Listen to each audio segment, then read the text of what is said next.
A perfect line cuts across the desert for miles, etched long before satellites existed. This is the enduring mystery of ancient surveying. How did our ancestors, with what we see as simple tools, map the world with such flawless geometric precision? By the end of this journey, you will understand the ingenious fusion of astronomy, simple machines, and raw intellect that made it possible. We will uncover how they turned the stars into property lines and used knotted ropes to define empires. What fundamental human drive led cultures across the globe to impose such perfect order upon the chaos of nature? The sheer scale of these achievements is what first stops you cold. In northern Italy, the ghost of the Roman Empire still lies upon the land. From the air, you can see it, a vast checkerboard of fields and roads stretching toward the horizon, each square measuring exactly 740 meters on a side. This is a grid system laid down over 2,000 years ago to parcel out conquered land to veteran soldiers. The lines are so straight, so persistent, they have dictated the path of modern country lanes and property boundaries for centuries. Half a world away in ancient China, a similar story unfolds. The legendary well-field system, described in texts from over two past, divided the land into a perfect 9-square grid, like the character for well itself. Each of the 8 outer plots was farmed by individual families, while the center square was worked communally for the state. This was not just agriculture, it was a physical manifestation of social order and cosmic harmony etched directly into the earth. The puzzle deepens when you realize these are not isolated quirks. From the meticulously planned cities of the Indus Valley to the vast ceremonial landscapes of the Americas, cultures with no possible contact independently arrived at the same conclusion, that the land must be ordered, measured, and divided with geometric precision. So we are left with that haunting, double-barreled question. How, with no satellites, no laser theodolites, not even a simple magnetic compass in some cases, did they achieve such accuracy over miles of rolling hills, forests, and rivers? And perhaps more importantly, why did they go to such extraordinary lengths to do it? The answer to the why is woven into the fabric of ancient civilization itself. These grids were far more than practical real estate. They were statements of control, transforming wild, chaotic nature into a managed, taxable resource. They were tools of fairness, or at least the appearance of it, allowing a central authority to allocate land systematically. And on a deeper, almost spiritual level, they were acts of cosmic mirroring. By imposing the perfect right angles and cardinal directions of the heavens onto the imperfect earth below, these cultures believed they were aligning human society with the divine order of the universe. The land grid was a prayer, a contract, and a manifest of power, all measured out in ropes and stakes. But to move from the profound why to the practical how, we must first understand the one universal tool every ancient surveyor shared, a tool that hung above them in the sky every single night. The sky itself was their first and most reliable blueprint. Before a single stake was driven into the earth, ancient surveyors spent countless hours simply watching, learning the silent, predictable language of the heavens.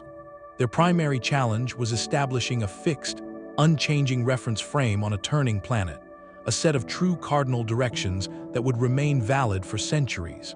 They solved this not with complex machinery, but by becoming meticulous students of celestial events, particularly the solstices and the equinoxes. On these specific days, the sun's path reveals its extreme northern and southern limits, or its perfect balance between day and night. By carefully marking the points on the horizon where the sun rose and set over the course of a year, a surveyor could pinpoint these solar boundaries. Imagine a wide, flat plain. An observer places a central marker, then over many months, places smaller stones at the sunrise and sunset points for significant days. The two stones marking the summer solstice sunrise and sunset would create a line. The two for the winter solstice would create another. Bisecting the angle between these two lines gave a true east-west axis, a line as constant as the solar year itself. From that, Using the simple geometric principle of creating a right angle, they could derive the perpendicular north-south line. In this elegant way, the grand, cyclical motion of the cosmos was translated into a perfect right angle scratched into the dirt, the fundamental corner of every grid to come. This knowledge was not a secret, but a cultural cornerstone. In ancient Egypt, the precise orientation of temples and the Great Pyramids to cardinal points speaks of a profound astronomical tradition, likely linked to the annual flooding of the Nile and the need to re-establish field boundaries. In the Americas, structures like the Sun Dagger at Canyon or the long, precise alignments demonstrate how entire cities were laid out to capture specific solar and lunar events, embedding celestial time into urban space. The Roman surveyor's essential tool, was utterly dependent on this prior astronomical work, for its cross-shaped sighting arms were aligned to these pre-established cardinal lines. Similarly, Chinese surveyors used tall gnomons, essentially vertical poles, to track the sun's shadow at noon throughout the year, charting its length and direction to map the land in accordance with celestial harmony. This shared global impulse raises a fascinating question. How did cultures from the deserts of Egypt to the highlands of Peru independently develop such precise methods? It speaks to a universal human ingenuity, an ability to look up, discern pattern in chaos, and use that eternal pattern to bring order to the world beneath our feet. With this celestial framework firmly established in their minds and marked upon the land, they were ready to bring their geometry down to earth, using tools of stunning simplicity to measure the unimaginably vast. These celestial lines were perfect in theory, but carving them into a rugged, unpredictable landscape demanded tools of equal ingenuity and startling simplicity. The real magic of ancient surveying lies not in complex machinery, but in the elegant application of basic physics. Consider the Roman, the workhorse of empire building. At its heart, it was nothing more than a cross of wood or bronze mounted on a staff, with a plumb bob hanging from the end of each arm. Yet this humble device was a geometric powerhouse. Once the surveyor aligned one pair of plumb lines with a pre-established celestial east-west line, the perpendicular arms instantly defined a perfect north-south axis. By sighting along the suspended cords, a skilled operator could extend that right angle for miles, directing assistants to plant stakes in a flawlessly straight line across hills and valleys. Historical manuals, like those written by the engineer Vitruvius, detail the meticulous care required, the need for calm days to prevent the plumb bobs from swaying, and the teamwork of an entire crew to relay sightings and maintain alignment over long distances. This was not a task for a lone individual. It was a coordinated dance of human precision, where one person's sighting error could compound into a significant deviation miles down the line. To prevent this, the process was inherently iterative. Lines were constantly checked by doubling back, creating closed geometric figures like triangles or rectangles whose angles had to sum correctly, a built-in mathematical proof that caught mistakes before they became permanent features on the land. Modern reconstructions and experiments have shown that with a well-made and a practiced team, accuracies within a single degree were entirely achievable, a testament to the power of refined technique over technological complexity. But a perfect grid requires more than just straight lines.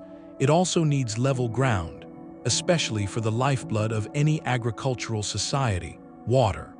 This is where another brilliant tool entered the scene, Imagine a long wooden beam, perhaps 6 meters in length, with a carefully carved groove running along its top. To use it, the surveyor would fill this trench with water, creating a perfectly level reference line. By sighting along the surface of the water or using small, attached sighting vanes, they could determine precise inclines and grade the land for aqueducts, canals, or terraced fields. On windy days where the water would ripple, Vitruvius even mentions an alternative, a simple plumb line hung from the beam. They enabled the translation of a horizontal plane across vast distances, ensuring that water would flow where it was needed and that building foundations would remain true. What is truly humbling is the material reality of these instruments. They were crafted from wood, bronze, and stone, materials subject to warping, wear, and weather. Their accuracy was not inherent. It was earned through the deep, tactile understanding of the surveyor who knew his tools' quirks and how to compensate for them. This raises a profound point about the nature of innovation.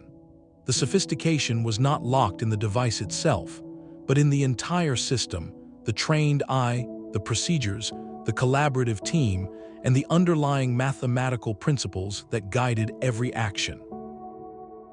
So we must ask, what was the intellectual framework that allowed a man with a wooden cross and a bucket of water to confidently chart the course of an empire? The answer lies not in the tools he held, but in the geometry he carried in his mind. Geometry was the silent language that gave meaning to every sighting and measurement.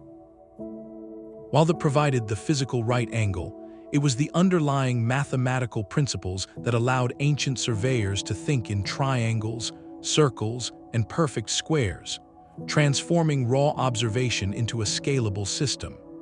They did not need modern algebraic formulas. They possessed a deep, practical geometry that was literally hands-on. Long before it was formalized by Greek philosophers, the relationship between the sides of a right triangle was being used on riverbanks and building sites.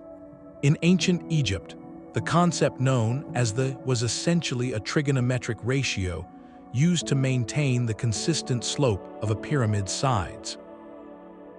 A surveyor could use a simple right-angled tool and a measured chord to ensure that every layer of stone ascended at the precise, sacred angle intended, a feat of applied mathematics on a monumental scale. Similarly, the Indian texts dedicated to altar construction contain clear geometric rules for creating perfect squares, circles, and even transforming one shape into another, using nothing but stakes and ropes. These were not abstract theorems in a scroll. They were step-by-step instructions for creating sacred space.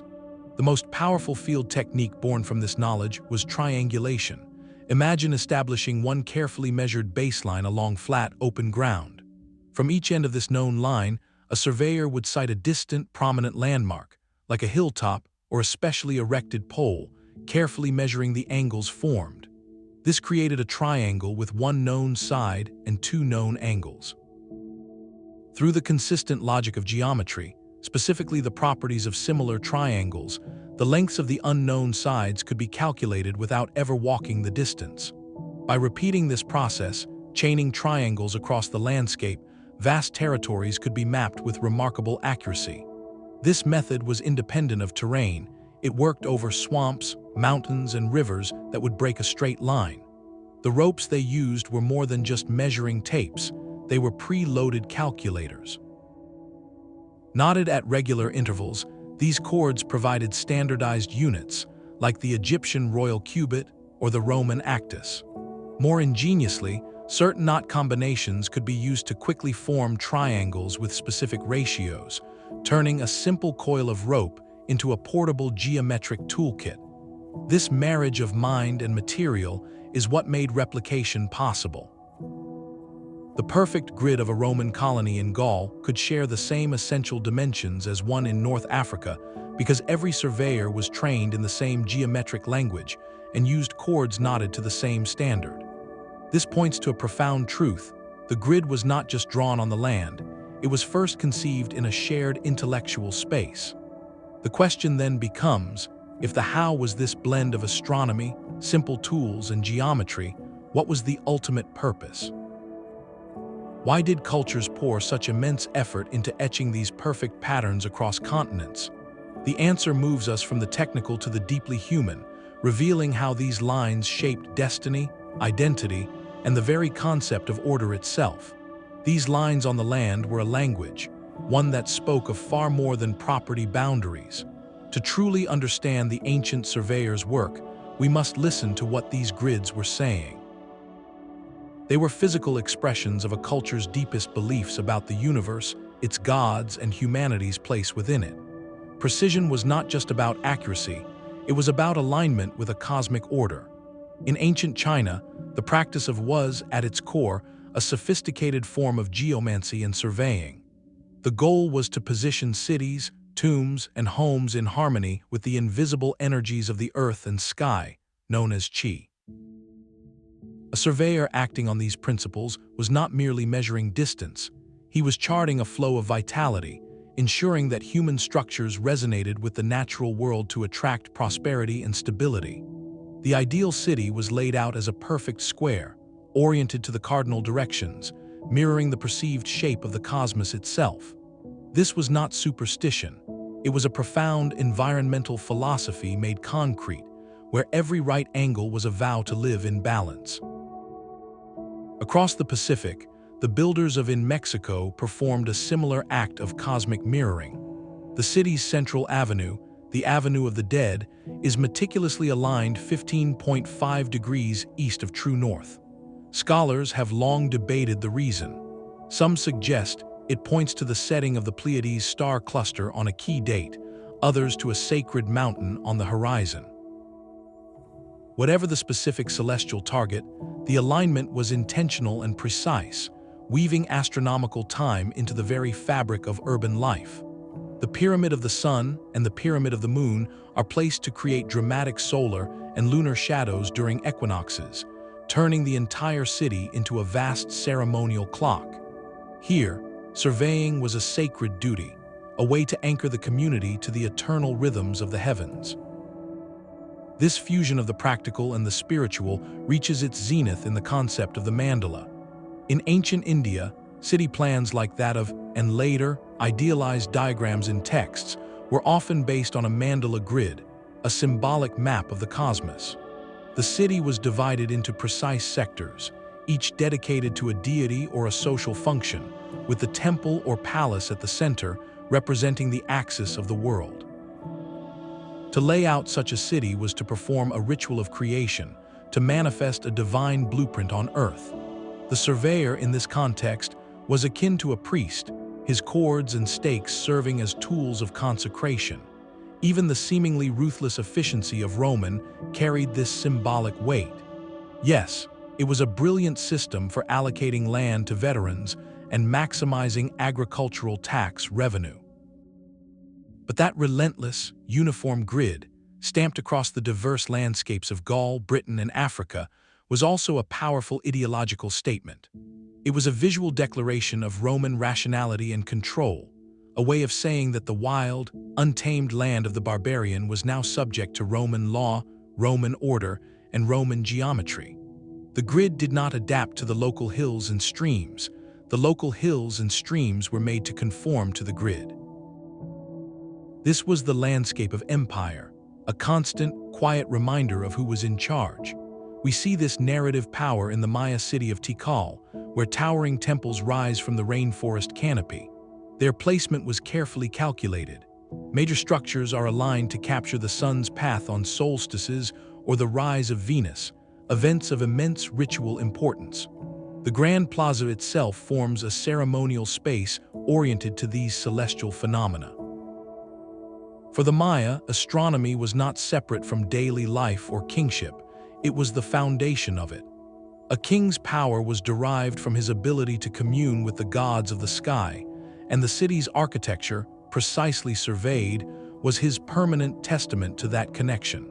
So when we look at these ancient grids, we are reading a story.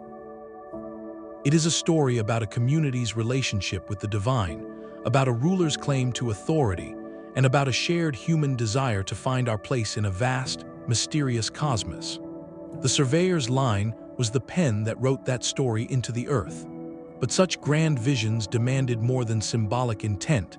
They required a methodical, step-by-step process to become reality across miles of challenging terrain. How did they translate a perfect celestial diagram into a physical grid on the ground? And what were the very first marks they made to begin this immense task? The first stroke of the grid began not with grand geometry, but with a single, painstakingly measured line. Before any perfect squares could be plotted, the surveyors needed an unshakable foundation. a baseline of absolute integrity that could stretch for miles without wavering. This was the anchor for their entire world of right angles. Selecting the starting point was a decision of immense consequence. Often, it was tied to something permanent and significant, a corner of a central temple aligned to the solstice sun, a prominent hilltop shrine, or a sacred rock formation. In Egypt, the baseline was frequently set perpendicular to the Nile, a practical response to the river's annual gift and challenge. After the floodwaters receded, the rich, silty fields were a blank slate, their previous boundaries erased. Surveyors from the pharaoh's administration would establish a primary line running straight out from the riverbank, a reference from which all the parallel field divisions would be measured, ensuring each family received a fair strip of fertile land. This line had to be true, for any error here would multiply with every subsequent division, creating disputes that could last for generations.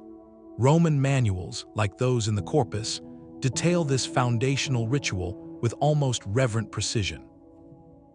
The lead surveyor, would begin by planting his firmly at the chosen starting point, aligning its sighting arms with a celestial east-west line established by prior astronomical observation.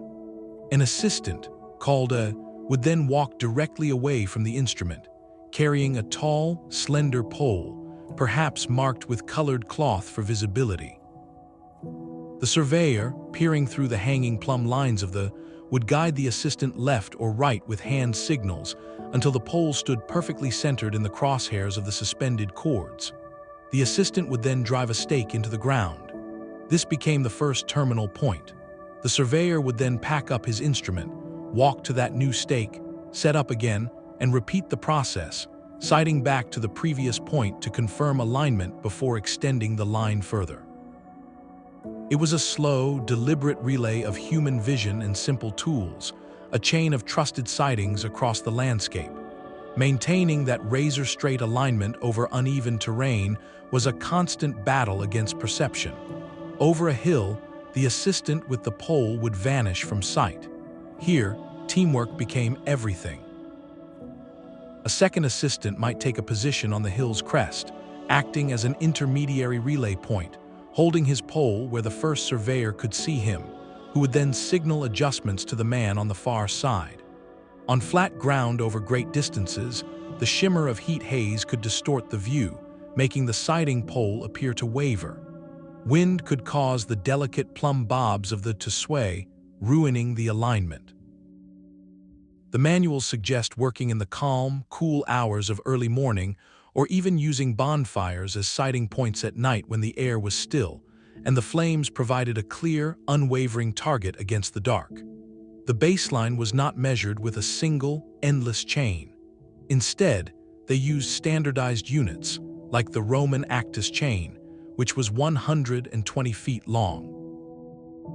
They would measure these units repeatedly along the sighted line, marking each terminal point with something durable, a stone marker inscribed with the surveyor's name and the date, or a deeply driven wooden stake. These control points were sacred, the immutable facts upon which the rest of the map depended. Any deviation found later, through the geometric checks of closing a triangle or square, would force them to retrace their steps along this baseline to find the source of the error. This relentless focus on a single, perfect line reveals a profound truth about their methodology. Their grand vision was built one step at a time. With this foundational axis firmly etched into the earth, the real transformation could begin. The moment a simple line blossomed into a perfect right angle, creating the first corner of a new world.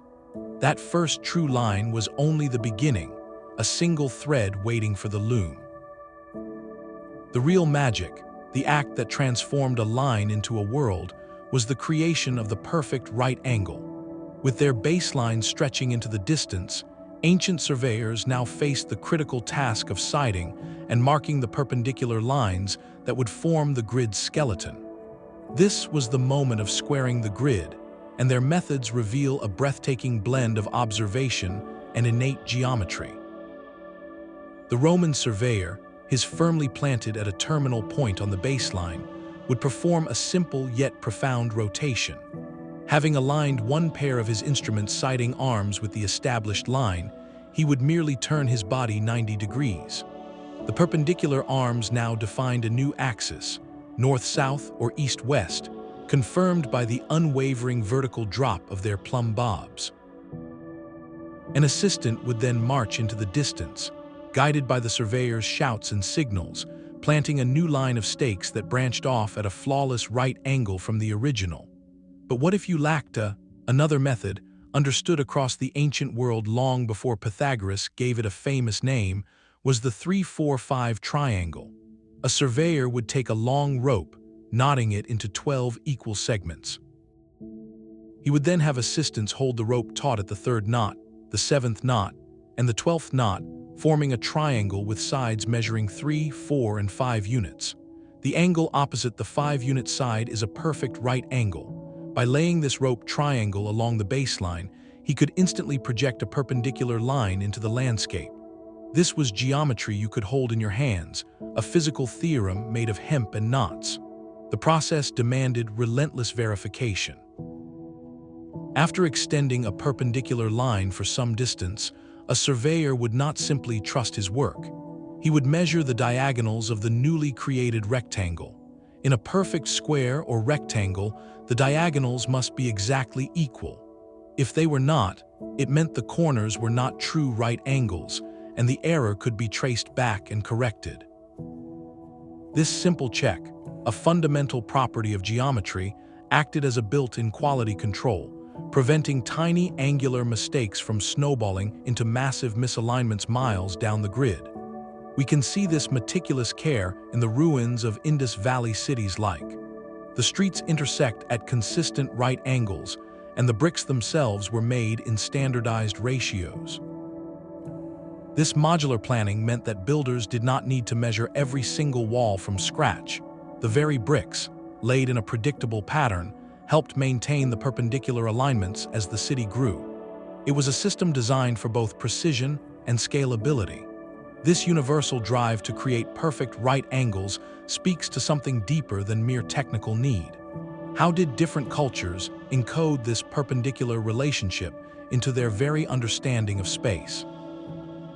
In many traditions, the right angle was sacred, representing the intersection of the earthly and the celestial, the meeting of the 4 cardinal directions that ordered the cosmos. To square a temple, a city, or a field was to align human endeavor with this fundamental cosmic structure. The grid was a prayer built from geometry, but a perfect right angle on flat, open ground is one thing. The true test of these ancient masters came when their pristine geometry met the stubborn reality of hills, forests, and winding rivers. How do you extend a flawless grid across terrain that refuses to lie flat? A rigid grid drawn on parchment would shatter against the reality of a mountain. The true genius of ancient surveyors was not in ignoring the land's contours, but in bending their perfect geometry to embrace them. They understood that a grid was a guiding framework, not a prison, and their methods for scaling it across miles of wilderness reveal a masterful balance between ideal order and practical adaptation. The first challenge was the simple, relentless pull of gravity. A perfectly straight line over a hill is not level, and for crucial projects like aqueducts or terraced farmland, level was everything. This is where instruments like the Roman proved indispensable. By using the surface of water in its long trough as a universal reference for horizontal, a crew could work in sections. They would establish a level point, then move the instrument forward, sighting back to ensure the new point was at the same elevation, slowly stepping the invisible plane of level across a valley or up a slope.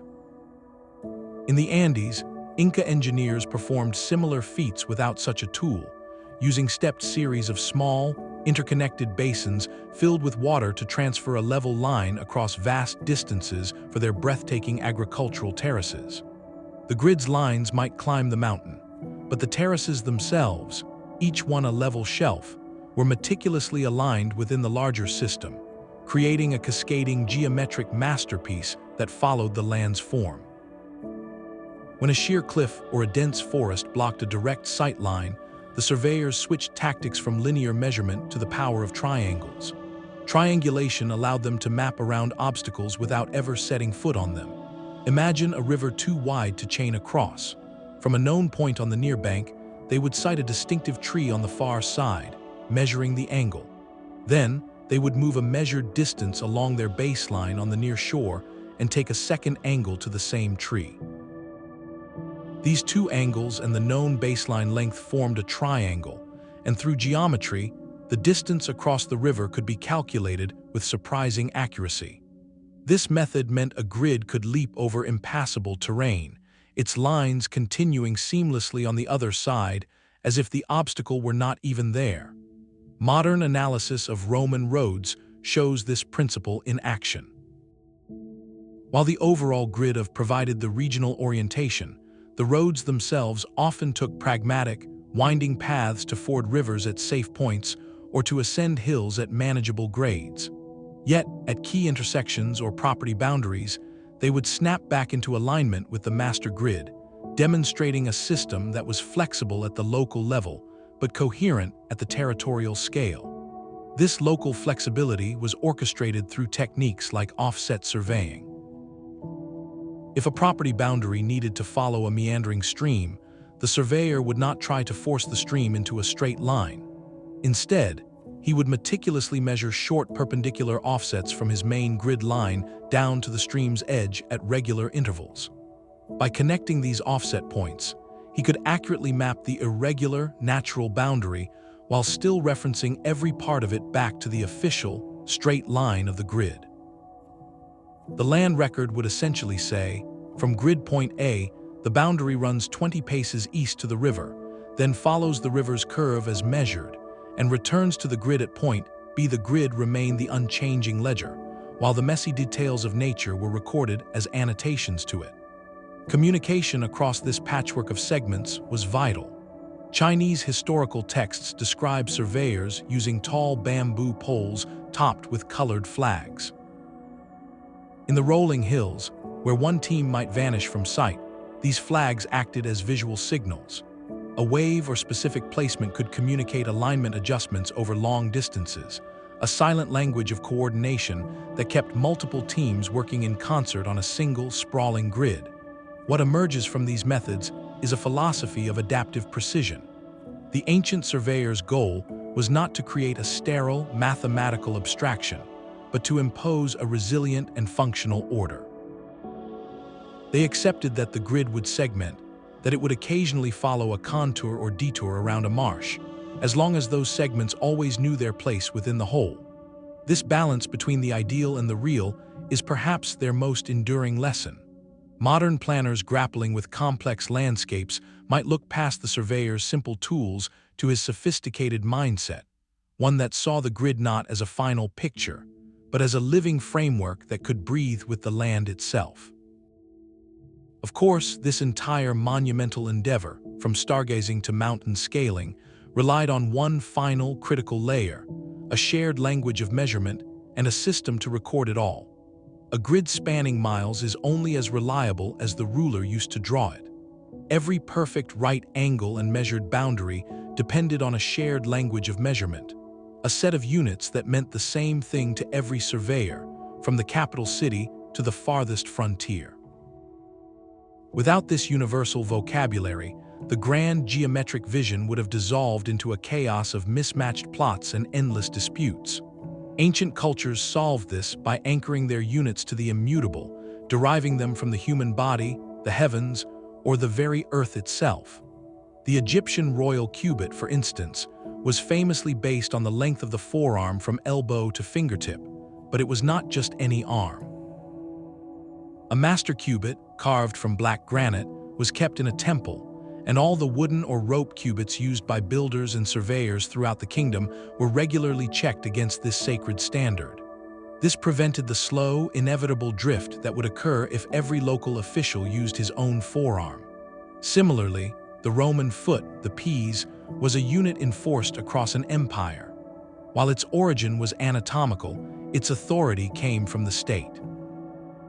Standard measuring rods of bronze or stone were housed in central locations, and the surveyor's chains, like the which was 10 feet long, were meticulously calibrated against them. This meant a plot of land measured in Gaul would have the exact same dimensions as one measured in Syria, enabling fair taxation and consistent military planning. The choice of unit often reflected a culture's worldview. In India, there was a vast distance used for mapping kingdoms and trade routes, traditionally defined by the distance a yoke of oxen could travel in a day, tying measurement to agricultural life. The Maya used the N, a unit of length that scholars believe was intentionally aligned with their sacred calendar cycles, weaving time and space into a single cosmic fabric. But measurement was not just about length. For a functioning grid, you needed area. The Roman, the standard unit for a farm plot, was not a square with arbitrary sides. It was defined as an area 2 actus long by 1 actus wide, where the actus itself was 120 Roman feet. This modular system meant a surveyor did not need complex formulas.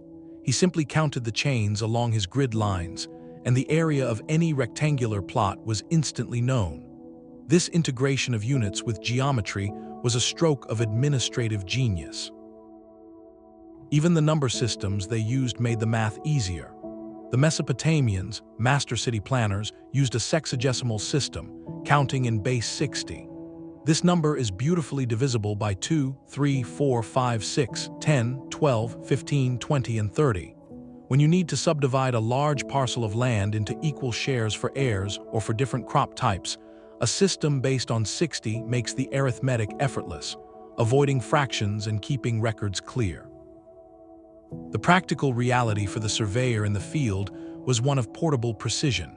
He would carry folding wooden rods or knotted ropes that were his direct link to the royal standard. Before a major project, these tools would be checked and sealed by an official.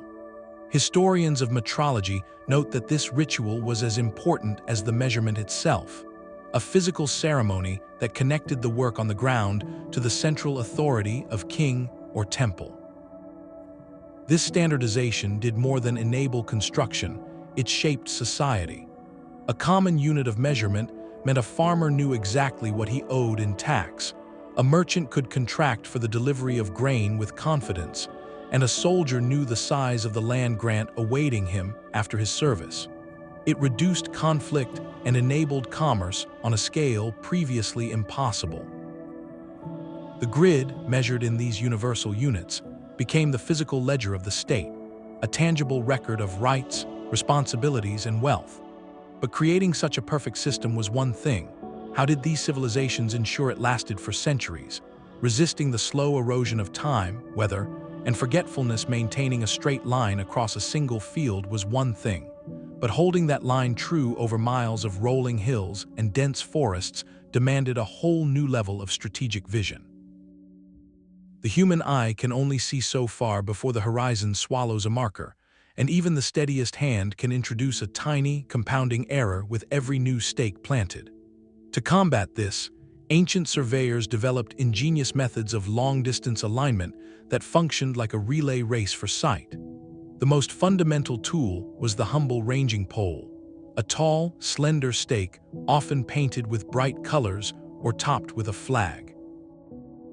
A surveyor would set up his instrument at the starting point and direct an assistant to walk out until he was just barely visible. The assistant would plant his pole, carefully adjusting it left or right until it disappeared from the surveyor's view behind the plumb line's cord, confirming perfect alignment.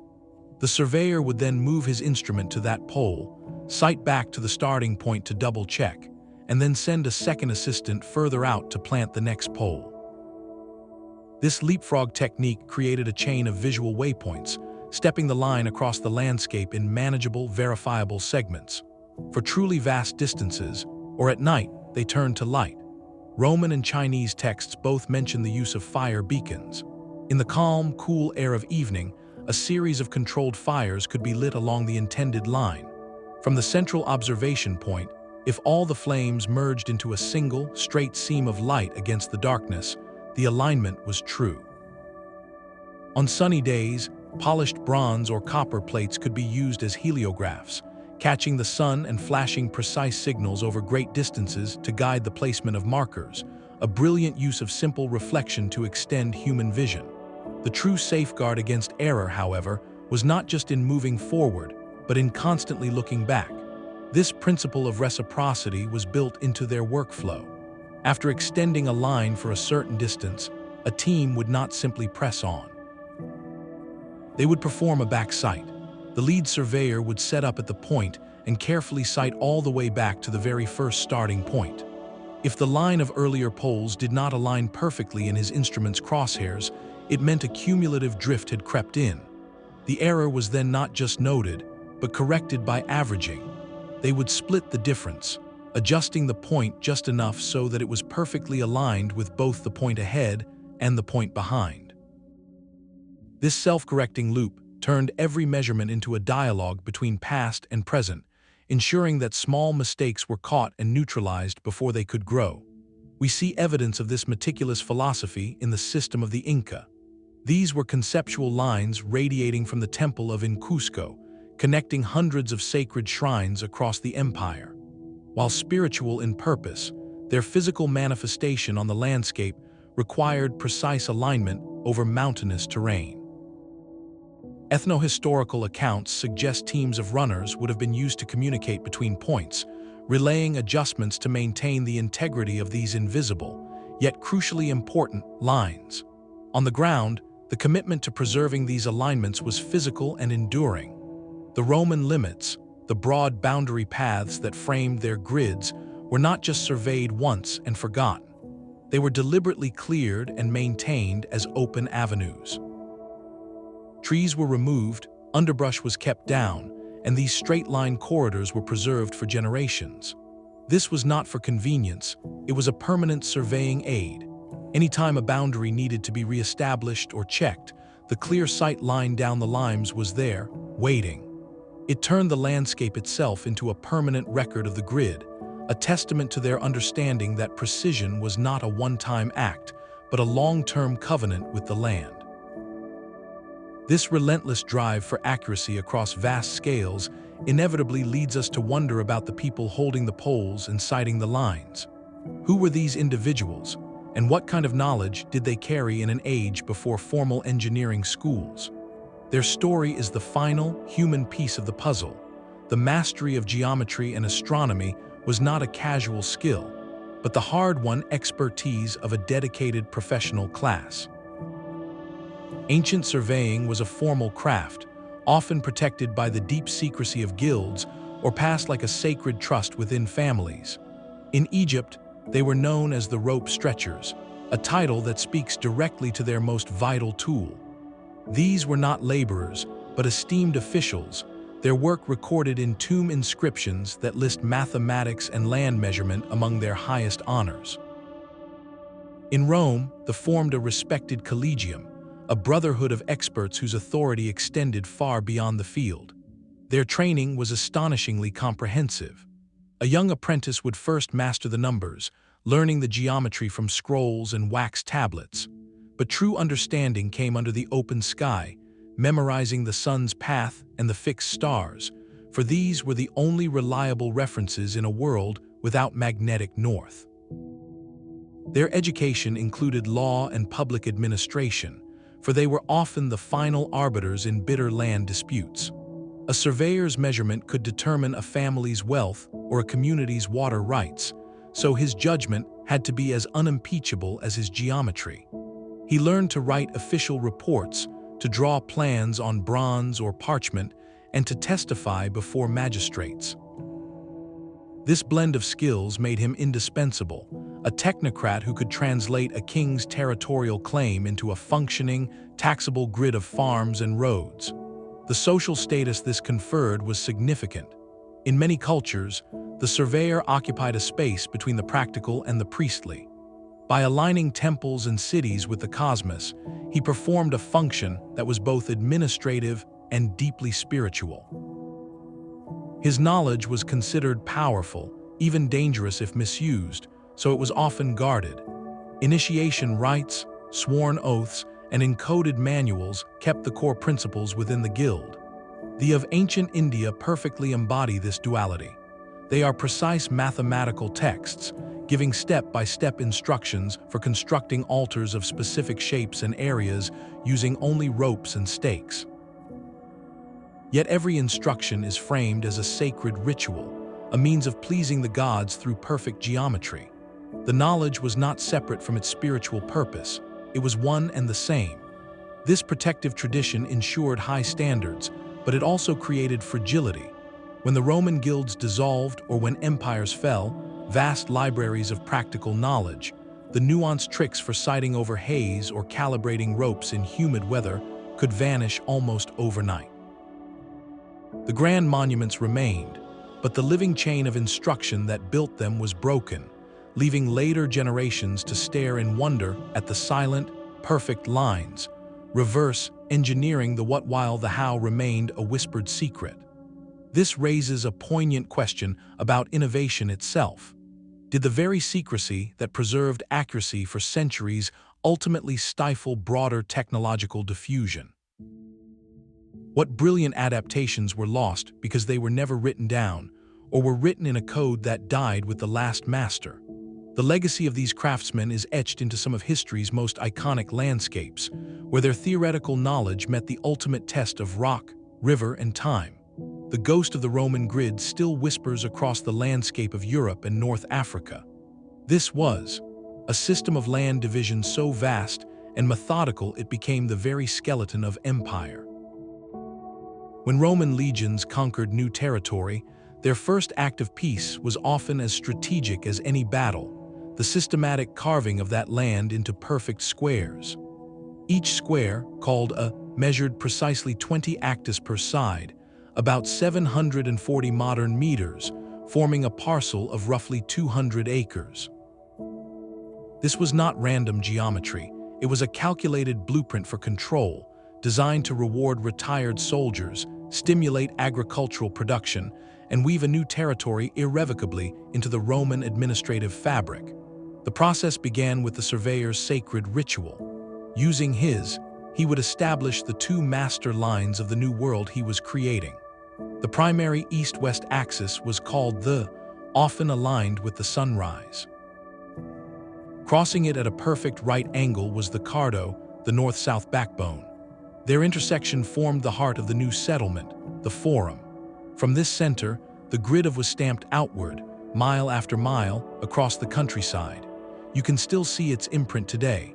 In the fertile Po Valley of Italy, the patchwork of fields and country lanes from the air reveals an ancient checkerboard stubbornly resisting 2,000 years of change.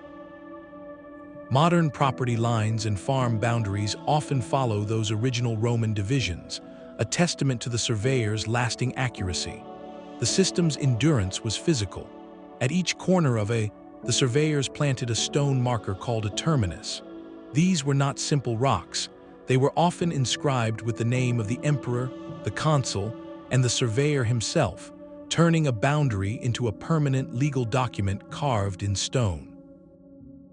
Archaeologists have unearthed these termini across former Roman provinces, from France to Tunisia, their inscriptions allowing us to trace the exact year and authority behind a grid laid down centuries ago.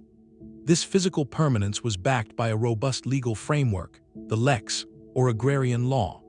This complex legislation governed every aspect of land distribution, from the size of grants for different ranks of veterans to the inheritance rights of their families.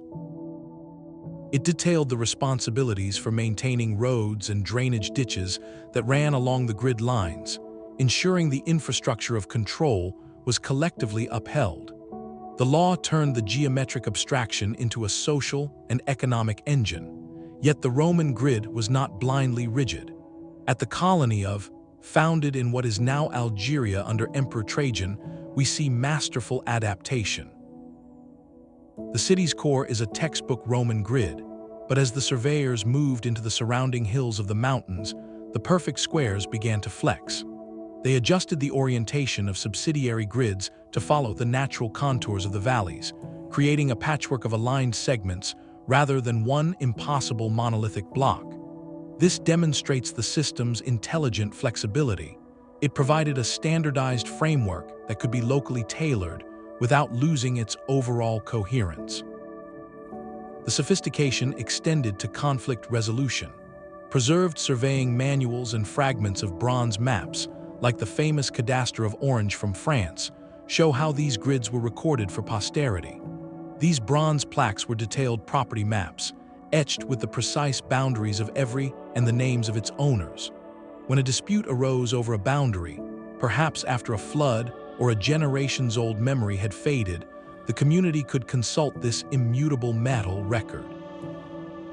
The surveyor, acting as an expert witness, would compare the landscape to the official map, his authority derived from geometry and state law.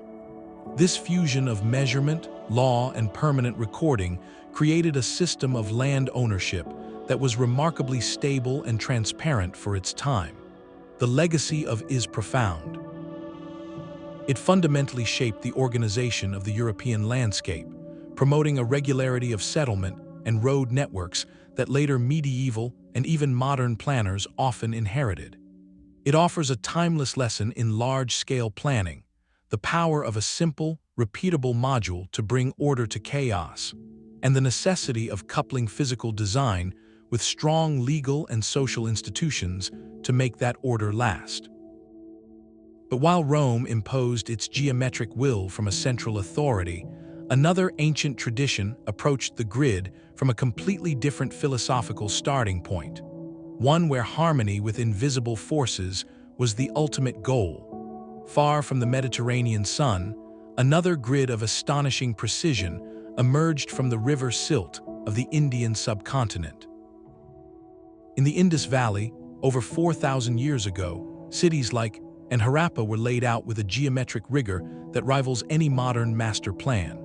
Their streets intersect at perfect right angles, forming colossal blocks, while an underground network of brick-lined drains channels away with engineered efficiency. This was not the work of a scattered, growing village, but the unmistakable signature of a powerful, centralized authority that could impose a single vision upon thousands.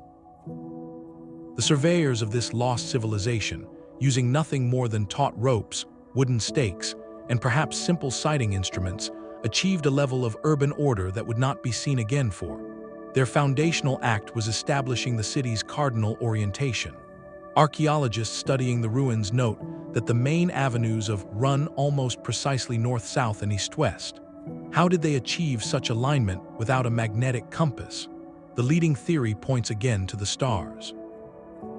Some researchers suggest the surveyors may have used the bright southern star Canopus, which held significance in later Indian astronomy, or perhaps tracked the sun's solstice points to fix their primary axes. Another possibility links the orientation to the prevailing seasonal winds, aiming the city's layout for optimal ventilation in the intense heat. Whatever their celestial or environmental marker, the result was a master grid that served as the unchanging template for everything that followed. With their cardinal lines established, the real work of city building could begin. Teams would have stretched long, knotted measuring cords along the sighted lines, driving in stout wooden posts at regular intervals to mark the future paths of major thoroughfares. The consistency is breathtaking. Major streets are often exactly twice the width of secondary lanes, which are in turn twice the width of the small alleyways that service individual homes. This modular thinking extended to the very bricks of the city. Standardized ratios governed their dimensions, with a typical brick being 4 times as long as it was thick. This meant that any wall, any well, any drain could be built from these interchangeable units, ensuring structural integrity and making the surveyor's plan easy for builders to follow. The grid was more than just streets, it was a 3-dimensional system of order. That advanced drainage network, with its carefully sloped channels and periodic sump pits for waste collection, required precise leveling across the entire city.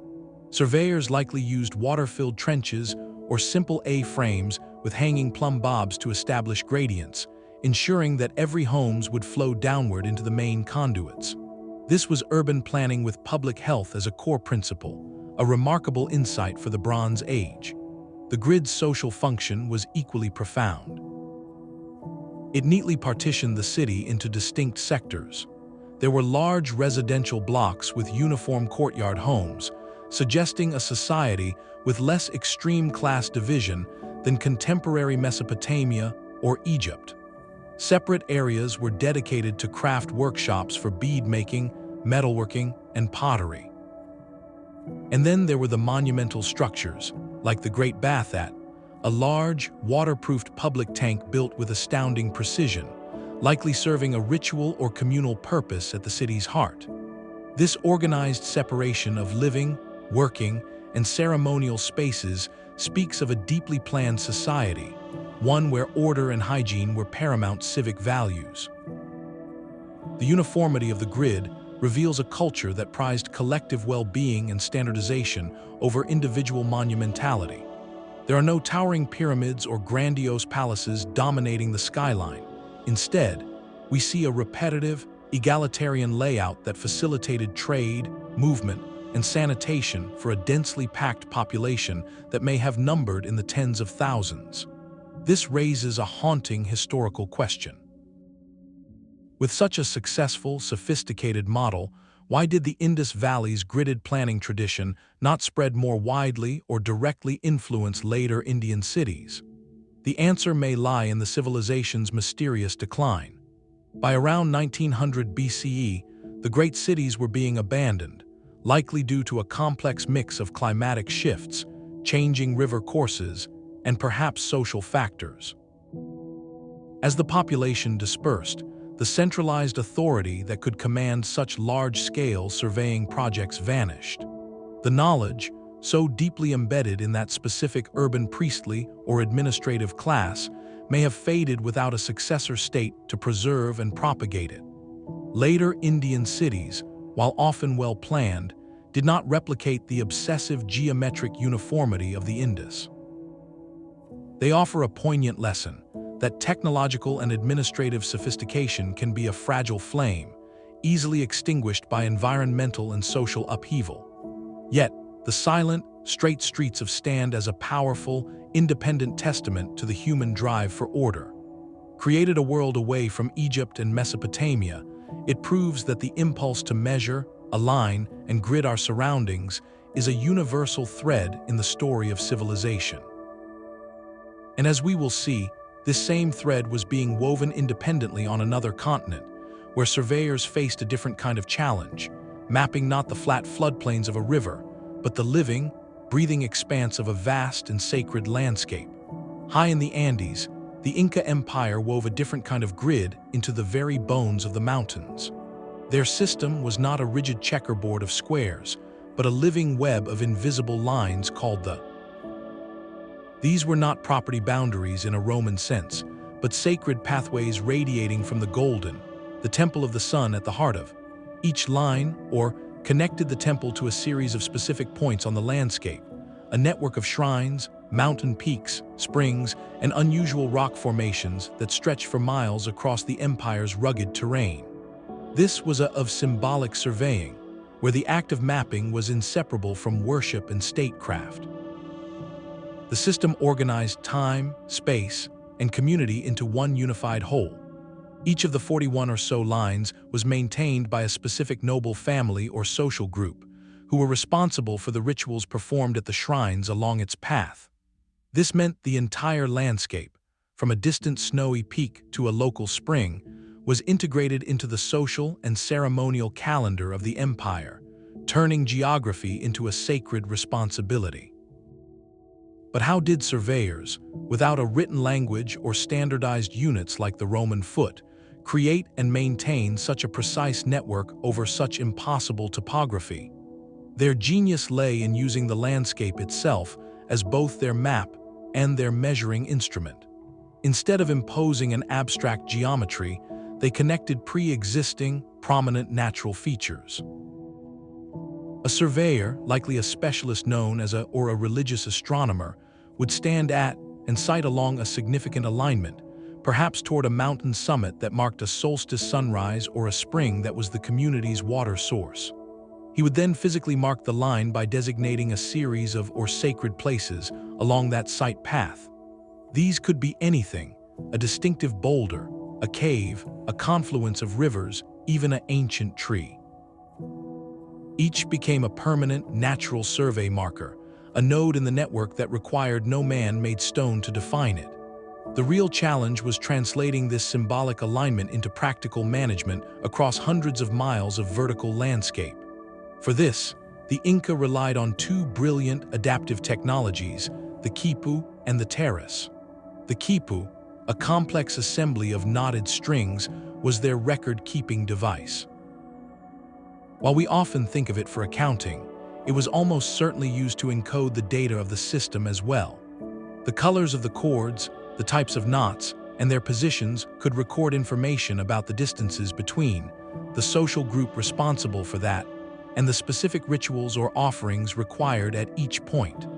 It was a portable, three-dimensional database that allowed administrators to manage a spiritual geography without a single written word. To actually traverse and utilize this mountainous land, the Inca built their iconic terraces. These were not just farms, they were monumental exercises in land leveling and water engineering. By carving thousands of stepped, horizontal plains into steep slopes, they created vast areas of cultivable land. This process required a form of surveying every bit as precise as using a. Builders used simple water levels in carved stone channels to ensure each terrace was perfectly flat, and intricate stone aqueducts to distribute water evenly across them. The terraces allowed the system to function practically, providing the agricultural bounty that sustained the communities responsible for maintaining the sacred lines. Modern researchers using satellite imagery and geographic information systems have analyzed the lines, revealing their astonishing sophistication. While they are not perfectly straight in a Euclidean sense, constrained by mountain passes and valleys, they exhibit precise angular relationships when viewed from the central point of. Certain key align with the June and December solstice sunrises and sunsets, effectively turning the entire capital into a colossal celestial calendar. This alignment allowed Inca priests to coordinate planting and harvest times across different altitudes and microclimates, from the high potato fields to the lower maize zones. A ritual observed in could signal the optimal time for agricultural activities hundreds of miles away, synchronizing the empire with the cosmos. This holistic integration of the spiritual and the practical is the Incas' profound lesson. For them, surveying was not a technical task separate from religion or community. It was the act of listening to the land and weaving its features into the fabric of social and cosmic order. They achieved precision not by fighting the terrain with rigid lines, but by partnering with it, using mountain peaks as sighting towers and springs as eternal markers. Their system prompts us to reconsider what we mean by accuracy. Was it more important to have a perfectly straight line, or a line that connected a people to their gods, their food, and each other? From the radial webs of the Andes to the square grids of Rome and the Indus, a pattern of innovation emerges, one built on observation, simple tools, and profound intellectual frameworks. The permanence of a line drawn in sand is measured in moments, but a line carved in stone can speak across. For an ancient surveyor, the choice of material for his markers was a declaration of intent, a decision about whether his work would guide a single harvest or define a civilization for centuries. Their tools and monuments had to bridge the gap between celestial theory and earthly endurance, crafted from whatever the local landscape provided, yet treated with a foresight that time. In the sun-baked fields of Egypt, the solution was limestone. After the Nile's flood receded and the surveyors re-established the field boundaries, they would often place a simple limestone block at a crucial corner. This soft, local stone was easy to carve with the owner's name or a royal cartouche, transforming a property marker into a miniature legal seal. Over generations, these stones would sink into the mud, only to be plowed up centuries later, their inscriptions still legible, a quiet testament to a system that needed to outlast the memory of the men who drew it. Durability was not always about hardness, but about appropriateness. In the damp, wooded frontiers of northern Europe, Roman surveyors driving the limits of a new colony would treat their wooden boundary stakes with tar or char their ends in fire. This simple act of preservation, a form of proto-chemistry, was meant to slow rot and insect damage, ensuring the vital corner points of the grid would remain identifiable long enough for the land to be settled and the roads built. Once the community was established, these wooden stakes might be replaced with more permanent altars or stone termini. But in those first, vulnerable years, the tar-coated wood was the thin line between order and oblivion. The most sophisticated markers served multiple masters, blending practical function with legal authority and spiritual significance. The Roman terminus stone was a masterpiece of this fusion.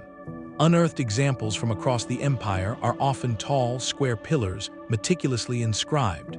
They don't just mark a spot, they tell a story. The inscriptions typically name the reigning emperor, the consul in office that year, and the who supervised the survey. They might include the exact distance from the master cardo and roads, and the names of the landowners whose properties met at that point. This turned a landscape marker into an immutable page from the state's ledger, a physical node in the administrative grid that could settle disputes long after the original witnesses were gone.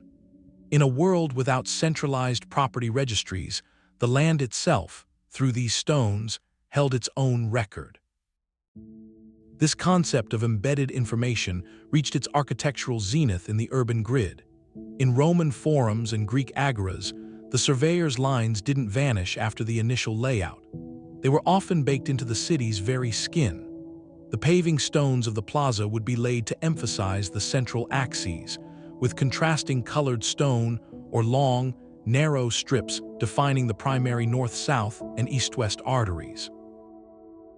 Major sidewalks and colonnades were aligned precisely with these subsurface grids, making the surveyor's plan a permanent feature of daily life, walked upon by every citizen, reinforcing the cosmic and civic order with every step. A person crossing the forum was literally traversing the embodied geometry of their state. Perhaps the most intriguing material innovation whispers of a technological leap that remains shrouded in debate. Chinese texts from the Han Dynasty and earlier speak of diviners using south-pointing instruments.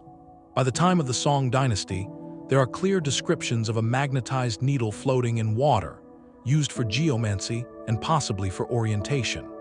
While firm evidence of a magnetic compass being used for large-scale land surveying in antiquity is elusive, the very existence of these devices points to a culture deeply engaged with directional precision.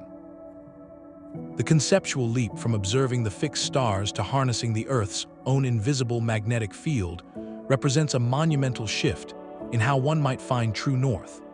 Even if early compasses were too fragile or imprecise for demarcating a county-wide grid, they symbolize a profound material innovation, the attempt to capture a fundamental force of nature in a ladle of bronze or a sliver of magnetite, to make the unseen visible and usable. This experimentation highlights a broader truth. A culture's technological priorities are reflected in what it chooses to make permanent. The Inca invested their effort into shaping the living rock of the Andes into terraces and shrines. There, the Egyptians committed hieroglyphs to stone obelisks aligned with the stars. The Romans cast their laws in bronze and stamped their roads across continents. Each material, from the tar on a stake to the magnetic needle in a bowl, was an answer to the same relentless question: how do you make an idea survive the rain, the wind, and the forgetfulness of generations? The artifacts that have come down to us, the chipped limestone block, the inscribed terminus, the suspiciously straight road, are the surviving words of a long conversation between human order and the material world. They prove the grid was not just measured, it was built, and in being built, it was meant to endure. Yet, for all this ingenuity in stone and bronze, the most critical component of any surveying system was not a material object at all, but the living, breathing network of people who maintained its truth against the creeping entropy of the world. A single straight line could feed a city, honor a god, and fund an empire. The ancient grid was never just one thing, it was a multifunctional tool, a physical operating system upon which entire civilizations ran. In Mesopotamia, the Fertile Crescent's lifeblood was its intricate network of irrigation canals. Surveyors first laid out a primary grid aligned to the Euphrates or Tigris rivers, then subdivided it into vast, rectangular field plots. This was agricultural engineering on a colossal scale, ensuring every farmer had equitable access to water. But this same hydraulic grid also dictated social order. It determined tax obligations based on plot size and productivity, and it organized labor crews for the perpetual maintenance of the canals. The geometry that grew the barley also counted it for the temple granaries. Half a world away, the Greek architect of Miletus conceived of the orthogonal city plan, a grid of broad, straight streets intersecting at right angles. His design for cities like Piraeus and Rhodes was celebrated for promoting equality, as uniform city blocks theoretically offered equal access and opportunity. Yet this very equality served a political function. It facilitated movement for trade and, crucially, for soldiers, allowing rapid mustering of citizen militias. The grid was both an ideal of democratic space and a blueprint for civic defense. This duality reaches its most profound expression in sacred geography. In Hindu tradition, the mandala is a cosmic diagram, a grid that maps the universe and the human body onto a square plot of land. When a temple is built, the surveyor priest does not merely mark foundations, he performs a ritual of cosmic creation. Each square of the mandala grid is associated with a specific deity, a celestial body, or an aspect of life. The act of measurement becomes an act of consecration, aligning the earthly structure with spiritual forces. Here, the grid's purpose is transcendence, weaving the practical need for a stable building with the metaphysical desire for harmony. Perhaps the most direct fusion of spiritual and state power is seen at the city's colossal grid, anchored by the Avenue of the Dead, organized everything. Precise residential compounds housed distinct social groups, likely guilds of artisans or traders. The grid channeled economic life, directing the flow of goods like obsidian from workshops to major thoroughfares. And towering above it all, the pyramid of the sun and moon transformed the urban plan into a sacred landscape, positioned to capture the sun's path on key dates. The grid was a single, unified expression of how that society saw itself, a seamless blend of home, market, and temple, all ordered under a celestial mandate. This made grids incredibly resilient.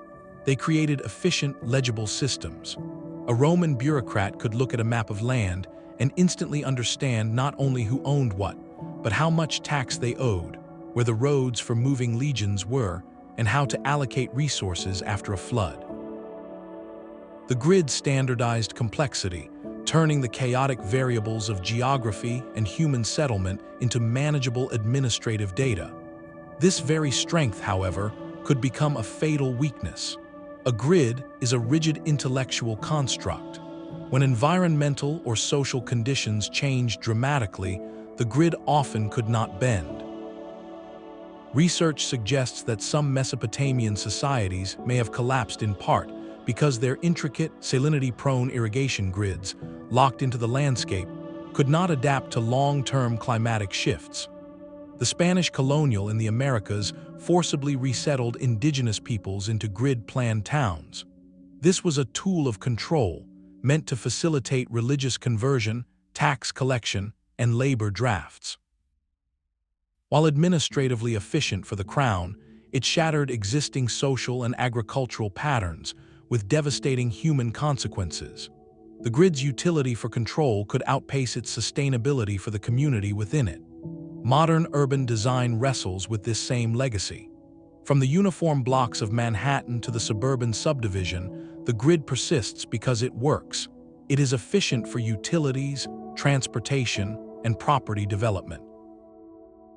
Yet contemporary planners now often seek to soften its rigidity, introducing curves, greenways, and mixed-use zones to foster community and ecological resilience, learning from the ancient lesson that a grid must serve life, not just order it.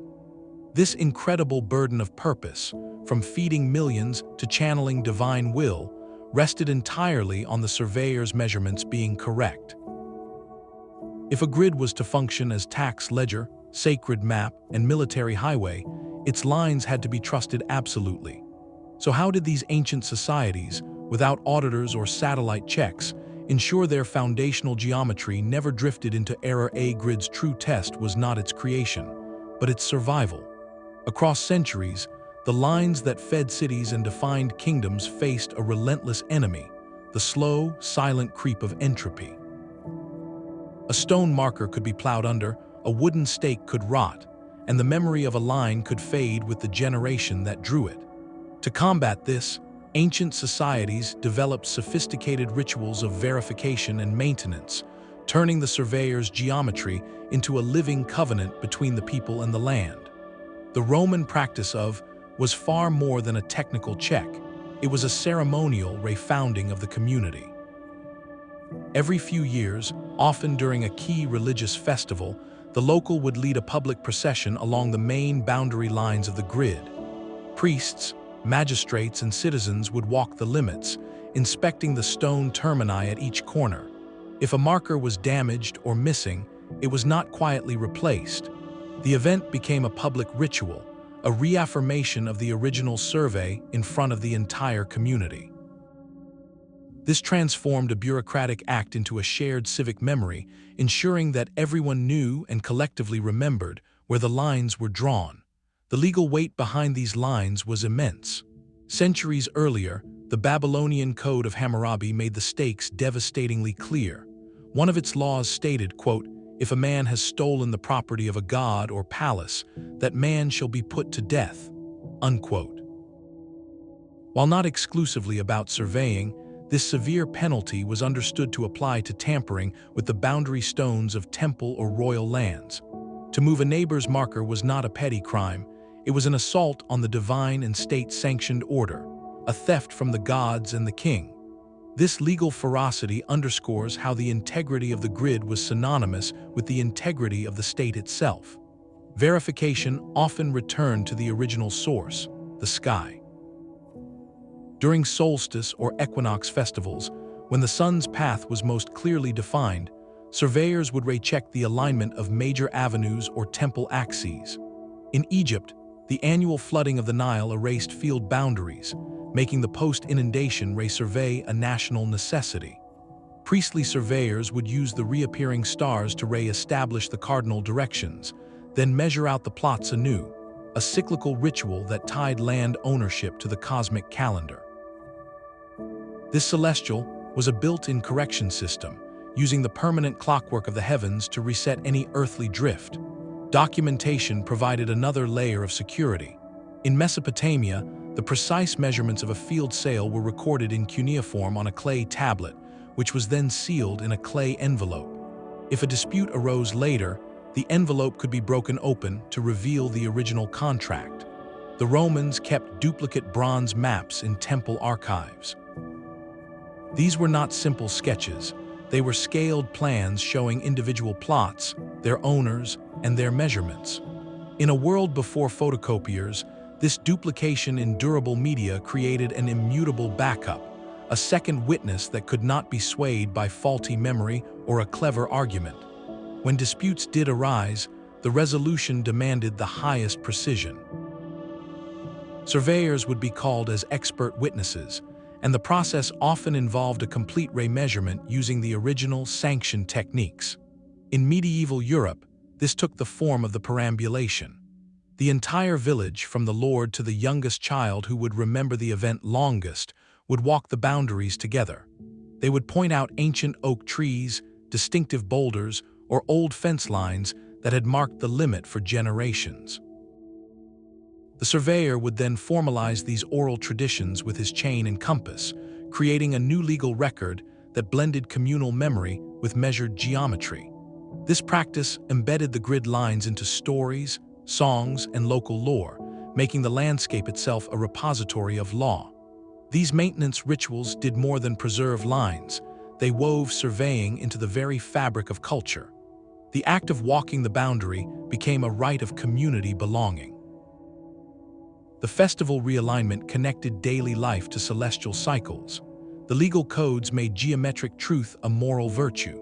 This cultural embedding was the grid's greatest armor, for a line remembered in story and celebrated in ritual is far harder to erase than one merely scratched in dirt. Yet this reliance on sustained cultural practice reveals a profound vulnerability. What happens when the rituals stop, when the festivals are forgotten, or when the Guild of Surveyors vanishes? The grid does not simply fade, it often fractures in mysterious ways, leaving behind patterns that beguile us with their perfection while guarding the secrets of their collapse. Some of the most perfect lines on Earth are also the most perplexing. Etched across the arid plains of southern Peru, the lines form a gallery of colossal geometric shapes and animal figures, some stretching over 1,000 feet. The sheer scale and precision of these designs, visible in their entirety only from the air, present a mystery that cuts to the heart of ancient surveying. How could a culture, over 1,500 years ago, have laid out such immense, flawlessly straight lines and complex curves across miles of rugged desert without any means of aerial guidance? The most grounded theory, supported by archaeological evidence, points to a method of staggering simplicity. Researchers suggest the artists could have first created a small-scale model of a figure on a grid. They might then have scaled it up using a system of guide ropes and stakes, plotting key points along the design by measuring out from a central axis line. A long rope anchored to a central post could have been walked in a wide circle to form perfect arcs, while teams clearing the dark surface stones to reveal the lighter earth beneath would have followed these pre-marked paths. This method requires no advanced technology, only meticulous coordination, a deep understanding of proportion, and perhaps the use of simple surveying tools like sighting poles to maintain long straight lines over the rolling terrain. Yet, the precision achieved on such a monumental scale continues to invite wonder and more speculative questions. Could sound or specific acoustic knowledge have played a role in marking distances? Some researchers note that certain figures align with underground water sources, and that the desert floor itself can act as a resonant surface, though direct evidence for acoustic surveying remains elusive. Similarly, while many lines do have astronomical orientations, pointing to solstice sunrises or significant star clusters, the totality of the does not map neatly to a single celestial chart. Their purpose likely wove together the practical and the ceremonial, serving as ritual pathways for processions linked to water and fertility deities, while simultaneously acting as a vast, communal project that unified the society.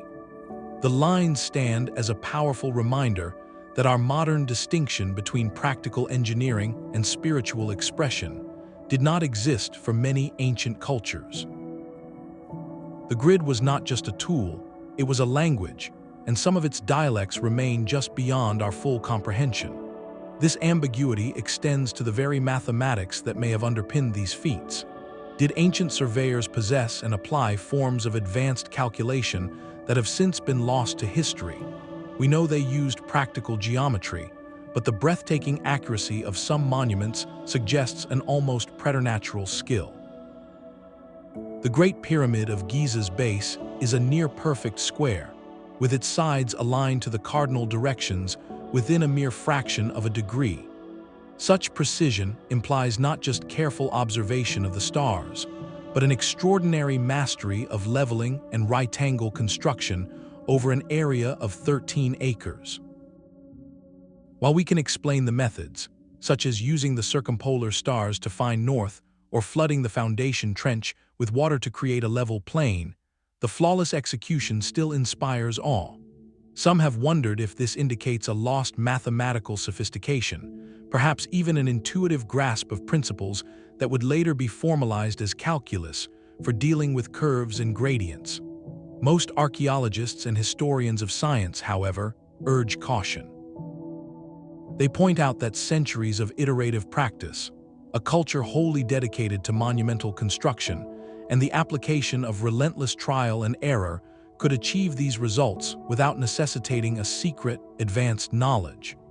The true, advanced technology was likely the social organization, the accumulated empirical data passed down through generations of craftsmen, and the cultural will to pursue perfection over decades. This debate touches on a deeper question about how we view the past. Are we sometimes too quick to attribute unexplained precision to lost high technology, when the answer may lie in the refined application of simple tools honed by generations of forgotten masters? The purpose behind certain vast terrestrial patterns fuels similar debate. Were these grids purely practical engines for agriculture and administration, or did they encode deeper, esoteric knowledge about the Earth or cosmos? Consider the sprawling geometric earthworks found in regions like the Amazon or the intricate patterns associated with some Native American mound complexes. While their alignments often track solar and lunar cycles, suggesting a calendrical function, their full meaning may have been multi-layered. A grid that organized crop planting also organized ritual life. A canal that irrigated a field might also have represented a celestial serpent on the landscape. The distinction between a survey map and a sacred map may be a modern invention. This fusion makes it profoundly difficult for us, centuries removed, to disentangle the utilitarian from the symbolic. The very act of imposing geometric order on the land was, in many cultures, a symbolic act in itself, a way to manifest cosmic harmony. So the question may be flawed. The grid was never either purely practical or purely esoteric. It was always both, a single system serving the community's body and spirit. Such global parallels in geometric thinking inevitably lead to questions of connection. When we see the rigid grid of a Roman colony and the harmonious grid of an ancient Chinese city, are we looking at independent human responses to a common need, or evidence of ideas traveling along the Silk Road? The theory of independent invention is compelling. Facing the universal challenges of dividing land, planning cities, and aligning with the heavens, cultures across the world arrived at similar solutions: straight lines, right angles, and standardized modules. This speaks to a shared human cognitive toolkit for solving spatial problems. However, the possibility of slow, diffuse cultural exchange cannot be entirely dismissed. Trade routes were conduits for more than spices and silk. They carried artisans, stories, and techniques. A traveling engineer or skilled captive could transplant a concept like the, or a specific unit of measurement. The historical record is rarely clear enough to trace such a specific transfer of technical knowledge, leaving us with a fascinating gray area. The similarities remind us that ancient worlds were more interconnected than we sometimes assume, and that good ideas, once discovered, have a tendency to travel, even if the journey leaves no clear footprint. Ultimately, these enduring mysteries are not failures of our understanding, but guideposts. They highlight the limits of our historical vision, reminding us how much of the past, its daily practices, its oral teachings, its failed experiments, has simply vanished. Every unexplained alignment or debate over purpose is an invitation to keep looking, to question our assumptions. Today, new technologies are accepting that invitation. Archaeologists using LiDAR, which can see through dense forest canopies, are discovering vast, previously unknown networks of causeways and grids in places like the Maya lowlands. Ground-penetrating radar reveals the ghostly foundations of early settlements beneath modern cities, showing how ancient street plans still shape our own. Drones provide the aerial perspective the artists lacked, allowing researchers to map sites with unprecedented accuracy and model how they might have been laid out from the ground. These tools are not solving the mysteries with a click, but they are providing a flood of new data, allowing us to ask better questions. They bridge the intellectual legacy of the ancient surveyors to our own era, suggesting that the drive to measure, to map, and to find our place within an ordered landscape is a story without an end, continually being rewritten with every new line we discover from the past. The straight line drawn by a Roman surveyor 2,000 years ago is not a relic, but a living blueprint. It whispers through the circuits of every satellite in orbit and guides the laser of every modern theodolite. The legacy of ancient surveying is not confined to history books. It is the very foundation of how we measure and shape our world today. This unbroken lineage begins with a rediscovery. During the Renaissance, as European states sought to consolidate power and manage their lands, scholars unearthed and translated Roman surveying manuals from the corpus.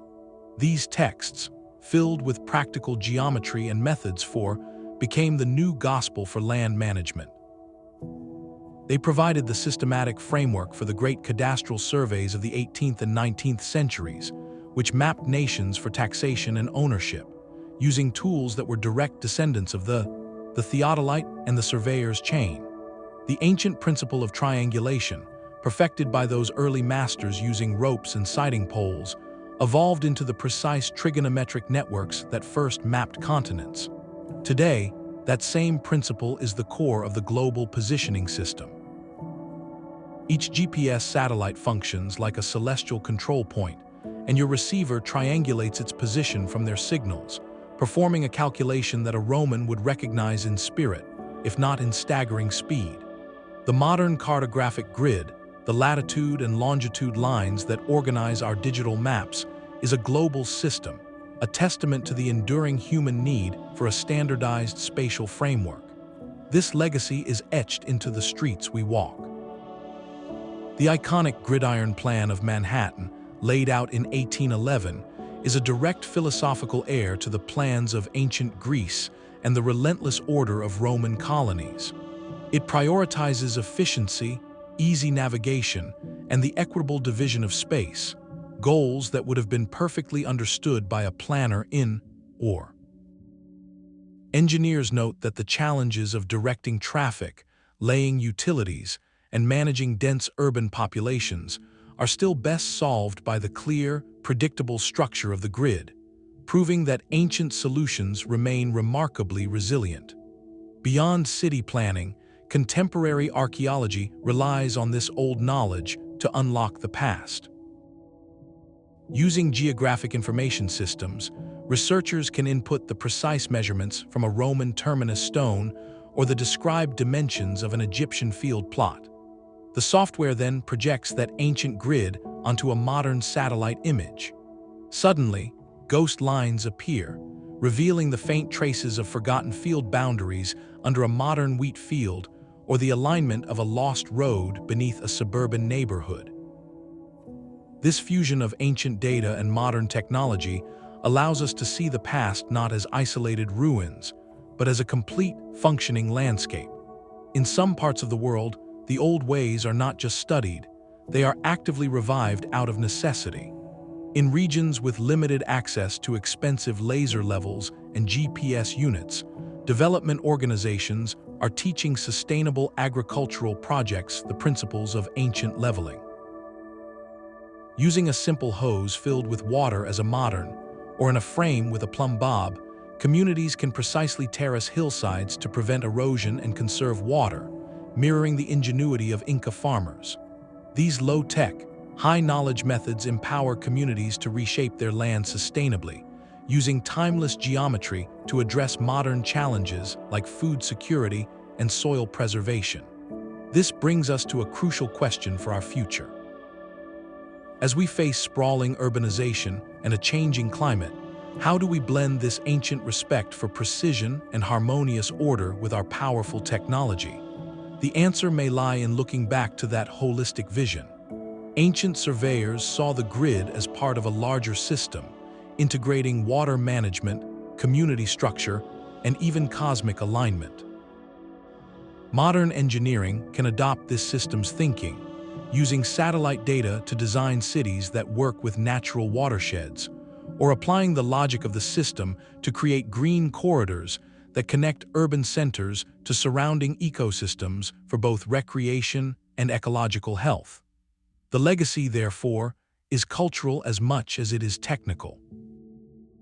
Preserving historical landscapes, from the ridge and furrow patterns of medieval fields visible from the air to the preserved limits of a Roman colony, is about more than nostalgia. It is about maintaining a physical dialogue with the minds that came before us.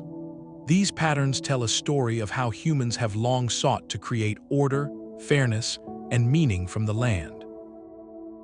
They remind us that behind every map, every property line, and every city plan, there is a deeper human narrative about our place in the world. The ancient surveyor's line was a covenant between people and place, and in many ways, our modern world is still learning to honor the wisdom embedded in that simple, enduring mark. The dense jungles of Guatemala hold secrets the naked eye cannot see. For centuries, the sprawling Maya city of Tikal was known for its towering pyramids rising from the green canopy, but the civilization's true footprint remained a mystery, hidden beneath an ocean of roots and vines. Then, a technological eye opened in the sky. Archaeologists using LiDAR, a laser scanning system that can peer through forest cover, revealed a stunning truth. The landscape around Tikal was not wild, it was a meticulously managed grid. They discovered a vast, crisscrossing network of raised causeways, terraced farmlands, and residential compounds, all arranged with geometric precision across hundreds of square miles. This was not just a city, it was a fully engineered landscape, a testament to surveying on a scale we had never fully appreciated until this moment of technological revelation. This is the new frontier of ancient discovery, where modern tools are pulling back the veil on lost worlds, revealing grids that have slept for centuries beneath our feet. LiDAR is just one tool in this revolutionary kit. Ground-penetrating radar sends pulses into the earth, mapping subsurface structures like an X-ray for the soil. In Britain, this technology has traced the ghostly lines of Roman under modern pastures and villages, showing how the imperial grid became the permanent skeleton of the countryside. From the air, multispectral imaging can detect subtle differences in plant growth caused by buried walls or canals, painting a picture of ancient fields from the stress patterns in modern crops. Drones, equipped with high-resolution cameras, can create detailed three-dimensional models of sites in hours, work that once took surveying teams months of painstaking measurement. These are invasive technologies. They allow us to map without digging, to preserve the very sites we are studying while gathering data of unimaginable precision. The result is a paradigm shift in our understanding. We are no longer looking at isolated monuments, but at complete engineered systems. In Cambodia, LiDAR scans over Angkor Wat revealed an elaborate, gridded water management network of canals and reservoirs that supported a metropolis of nearly 1 million people. This was hydraulic engineering rivaling that of any medieval European city, a grid designed to capture, store, and distribute the monsoon rains across the entire urban expanse. These tools are turning speculation into measurable fact. For decades, Chinese historians debated the practical reality of the ancient well-field system, described in philosophical texts as a 9-square grid for land allocation. Was it a real agricultural practice or just a theoretical ideal? Recent archaeological surveys using remote sensing and soil analysis have begun to identify field patterns in the Yellow River Valley that match this exact 9-square configuration, providing physical evidence that this geometric model was indeed stamped upon the land. Similarly, in the deserts of the Middle East, satellite imagery has exposed the faint, geometric traces of ancient Persian Qanat systems, underground channels that brought water from mountains to arid plains in a precisely graded grid, sustaining empires. The data from these scans is so precise that experts can now calculate the original surveyor's margin of error. By overlaying the detected lines with ideal geometric models, researchers can see where the ancient builders adjusted for a hill or a swamp, giving us intimate insight into their decision-making process, their triumphs, and their compromises. This is not just discovery, it is a form of remote conversation with the past. With this powerful new vision comes a profound responsibility. The very technology that reveals these grids can also put them at risk. Precise location data, if made public without safeguards, can guide looters to untouched sites. The ethical question is clear: how do we balance the pursuit of knowledge with the duty to protect cultural heritage? Furthermore, these landscapes are often not empty. They are home to contemporary communities with their own deep connections to the land. Modern surveying projects must now engage in a new kind of alignment, not just of North and South, but of scientific goals with local knowledge and stewardship. This interdisciplinary approach, merging archaeology, geography, and community partnership, is where the most meaningful insights are now being forged. The ultimate revelation of this technological renaissance may be a humbling one.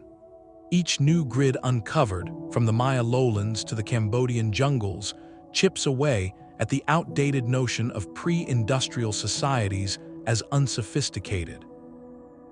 We are confronted, again and again, with evidence of large-scale, systematic planning that required advanced geometric understanding and extraordinary social coordination long before the digital age.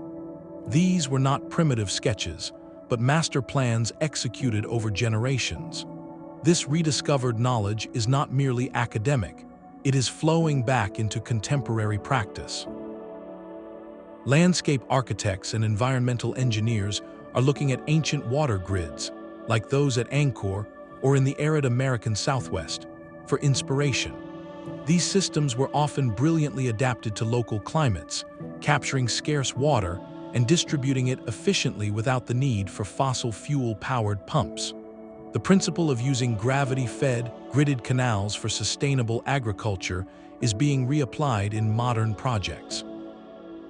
The ancient surveyor's holistic view, where water management, agriculture, and settlement were parts of a single integrated design, is a powerful model for a world facing climate challenges. It reminds us that the most resilient systems are those that work with the logic of the landscape, not against it. The laser in the sky and the radar in the ground are doing more than uncovering lost lines. They are reconnecting us to a legacy of intelligent design. They show us that the drive to create order, to measure our world and live in balance with it, is a thread that connects the surveyor with his, to the scientist with her satellite. And as we trace these rediscovered grids, we are left to wonder what other grand designs lie hidden, waiting for the right light to reveal their shape, and what lessons might they still hold for the grids we are drawing today. These rediscovered lines are not just history, they are a handbook for the future. The efficiency and deep adaptability of ancient grids are finding urgent new life in the modern fight for sustainability, offering profound lessons for how we manage land, water, and energy today. Where modern industrial agriculture often imposes rigid, large-scale monocultures, ancient methods frequently worked with natural systems, a principle at the heart of contemporary permaculture. Designers now look to patterns like the contour-based grids of Inca terraces or the patchwork mosaics of medieval field systems. Instead of fighting a slope, they follow its curves, using precise leveling to create swales, which are essentially modern terraces. These shallow, horizontal ditches catch rainwater, allowing it to seep into the soil rather than running off and causing erosion. This ancient logic transforms a hillside from a liability into a resilient, self-watering garden, reviving the surveyor's old goal of harmonizing geometry with the land's own form. We see this revival in action in places like the Philippine Cordilleras, where communities are restoring ancient rice terraces, some over 2,000 years old. These are not mere artifacts, they are functioning climate infrastructure. The stone walls slow down water, the step design prevents landslides, and the entire system creates microclimates that support biodiversity. This restoration work is a direct application of ancestral surveying wisdom, where observing and mimicking natural contours creates stability that concrete retaining walls often cannot match. The principle of alignment is also being reimagined for energy. Just as ancient temples were oriented to solstice sunrises, modern passive solar architecture uses precise solar path analysis to position buildings. By aligning a structure's longest axis east-west and carefully calculating window overhangs, designers can maximize winter sun for heat and minimize summer sun to reduce cooling needs. This is celestial surveying applied with digital tools, achieving the same goal of harnessing a cosmic constant for human comfort. The site selection for large-scale renewable energy projects, like solar farms, now routinely involves ancient principles of open sight lines and optimal sun exposure, analyzed through geographic information systems that extend the surveyor's sighting pole into the digital realm. Perhaps one of the most powerful revivals is the return of indigenous land management practices, long dismissed but now recognized for their sophisticated sustainability. Aboriginal Australian fire stick farming, for instance, created a mosaic grid on the landscape through controlled, low-intensity burns. This was not random burning. It was a precise, seasonal practice that cleared underbrush, prevented catastrophic wildfires, and regenerated specific plants for food and medicine. The result was a managed, park-like landscape that supported biodiversity and community for. This practice represents a different kind of grid, one defined by ecological cycles rather than right angles, yet it demonstrates the same core idea of imposing a conscious, beneficial order upon the land. For modern surveyors and engineers working in remote or off-grid locations, these ancient skills are more than historical curiosities. They are essential tools. The ability to use a simple astrolabe or even just a watch and the sun to find true north can verify digital data or provide a backup when technology fails. Environmental scientists note that integrating this observational wisdom with satellite data creates a more resilient knowledge system, one that is not wholly dependent on fragile digital networks. This fusion points toward a new, yet ancient, paradigm for development. The challenge now is moving from isolated case studies to integrated global policy. How can we ethically weave this time-tested wisdom into the frameworks that shape our cities and farms? The answer begins with respect and collaboration, ensuring that indigenous knowledge holders lead the revival of their own practices and that ancient principles are adapted, not simply, to local contexts. It means training a new generation of planners and surveyors not just in global positioning systems, but in the holistic thinking that saw a grid as part of a water system, a community structure, and a spiritual map. As we look forward, the future of surveying itself seems poised for a fascinating synthesis. The profession will undoubtedly continue its advance with drones, LiDAR, and real-time satellite data. But the most profound progress may come from looking backward, relearning the art of reading a landscape with both technological and human eyes. The ultimate goal is no longer just to measure the land, but to heal our relationship with it, to create grids that nurture rather than simply extract, guided by lines that were first drawn not in silicon, but in stone, starlight, and an enduring understanding of balance. The future of surveying is already being written in a language of light and data, yet its grammar remains ancient. As we step into an era of artificial intelligence, autonomous drones, and virtual worlds, the fundamental human goal of measuring our place in the world has not changed, only the tools we hold in our hands. The modern surveyor might pilot a drone with a laser scanner, creating a point cloud of millions of precise measurements in minutes, a task that would have taken a Roman crew with an entire season. This data can then be used to build a digital twin, a living, breathing virtual replica of a city, a forest, or an archaeological site. This model can be stress-tested, showing how floodwaters might flow through ancient drainage channels, or how a new building would cast a shadow on a solstice alignment that has held for 1,000 years. Real-time analytics feed into this twin, allowing us to monitor the slow shift of a monument's foundation or the erosion of a historical landscape, providing a guardianship that is both constant and incredibly precise. But the most profound innovations may lie in how we bridge past and future. Imagine a conservationist wearing augmented reality glasses, walking through a modern farmland. With a voice command, she overlays the ghostly, perfect lines of Roman onto the field before her. Suddenly, she can see exactly where a medieval hedge row diverges from the ancient grid, identifying a historical boundary that needs protection from new development. Or consider a city planner in Peru, using a similar overlay to visualize the sacred lines of the Inca radiating from a buried temple, ensuring that new urban infrastructure respects these invisible but culturally vital pathways. This fusion of deep historical data with real-time spatial awareness could revolutionize how we preserve our shared heritage, making the wisdom of old grids a living part of new decisions. The ancient desire for permanent, tamper-proof records is finding a startling new expression in blockchain technology. Just as a Roman terminus stone was inscribed and placed for public witness, future land registries could use decentralized ledgers. Each property transaction, each survey point, could be recorded as a block in a chain, encrypted and distributed across a global network, making it virtually impossible to forge or lose. This digital permanence echoes the physical permanence of stone, offering a new kind of security for land rights in a globalized world, and perhaps preventing the disputes that ancient legal codes so fiercely punished. Experts in technology and anthropology alike predict a curious and hopeful trend: the resurgence of traditional techniques not as relics, but as vital complements to digital tools.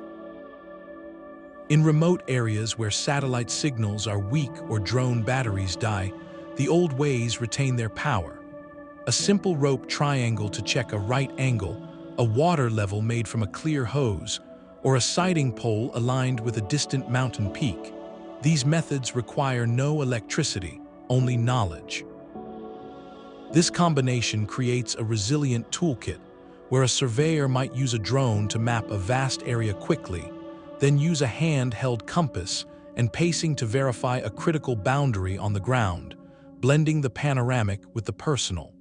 Future innovation might even look to nature for inspiration, a field known as biomimicry. Could the next surveying instrument draw inspiration from the compound eye of an insect, allowing for a wider field of precise vision, or from the echolocation of bats to map enclosed spaces? Perhaps crowd-sourced data will become a powerful tool for historical discovery, where millions of users contribute GPS-tagged photos of strange linear features in their local landscapes, feeding a global algorithm that pieces together lost grids from fragments. But with all this automation and data, a vital question emerges: how do we preserve the human element that was so central to the ancient craft? The surveyor of old was not just a technician. He was a storyteller, a legal witness, a reader of stars and terrain. His knowledge was tactile, born of feeling the wind's effect on his plumb bob and knowing the sun's path by heart. If we delegate all perception to sensors and all analysis to algorithms, we risk losing that intimate dialogue with the land, the very thing that allowed ancient surveyors to adapt their perfect grids to imperfect Earth. The challenge for the future is not to choose between the ancient and the automated, but to weave them together, to train new surveyors not just in coding and robotics, but in the geometry of ropes and the stories embedded in old maps. To design systems where artificial intelligence handles vast data sets, but the human interprets their meaning within a cultural and historical context. This forward-looking perspective ultimately circles back to the beginning, to that fundamental human quest for order and understanding. Whether we are etching lines in clay, stone, or lines of code, we are still performing the same act, trying to find our place, to create a legible world from a beautiful, chaotic one. The tools will keep evolving, but the drive to measure, to map, and to meaningfully connect with the space around us, That is the timeless grid upon which our future will be built. A perfect line on a map is never just a line. It is a story told by a specific people at a specific moment in time. As we recover these stories with modern tools, we face a crucial responsibility: how to engage with this heritage without causing harm. The very act of studying or replicating an ancient grid is fraught with ethical complexities that demand our careful attention. At the heart of this is the principle of cultural ownership. For many descendant communities, these lines are not abandoned relics of a dead past. They are living landscapes imbued with spiritual significance. An irrigation channel is also a prayer for rain. A ceremonial pathway is a connection to ancestors. When researchers arrive with scanning equipment and drones, they are not just measuring dirt. They are interacting with a sacred geography. Indigenous scholars and knowledge keepers have long emphasized that true understanding requires consent and collaboration, not just observation. This means involving communities from the very start of a project, ensuring they help define the research questions, control how knowledge is shared, and benefit directly from any discoveries. It transforms archaeology from an act of extraction into a partnership of mutual learning, where scientific data is enriched by generations of oral history and traditional stewardship. The debate over physical reconstruction brings these ethics into sharp focus. There is an undeniable educational power in seeing a Roman limes road rebuilt with authentic techniques, or a section of Inca terrace restored to working order. It makes the ancient surveyor's skill tangible. Yet such projects walk a fine line. Reconstruction can stabilize and protect a deteriorating site, but it can also damage the original archaeological context, erasing subtle clues about construction phases or later use. More profoundly, rebuilding can freeze a site in one imagined moment of its history, simplifying a complex, evolving cultural narrative into a single snapshot for tourists. The choice of what to rebuild and how is never neutral. It sends a message about what parts of the past we value most. This tension is vividly illustrated at sites like the lines. The management of these fragile is a constant balancing act. Tourism generates vital revenue and global awareness, but the footfall of thousands of visitors, or even the landing gear of a sightseeing plane, can cause irreversible damage. Preservation efforts must weigh public access against the physical integrity of the lines themselves, a dilemma faced by stewards of grid sites from Stonehenge too. The goal is not to lock these places away, but to find ways for people to experience their wonder without loving them to death. This often means creating carefully managed viewing platforms, limiting visitor numbers, or using virtual reality to provide an immersive experience from a respectful distance.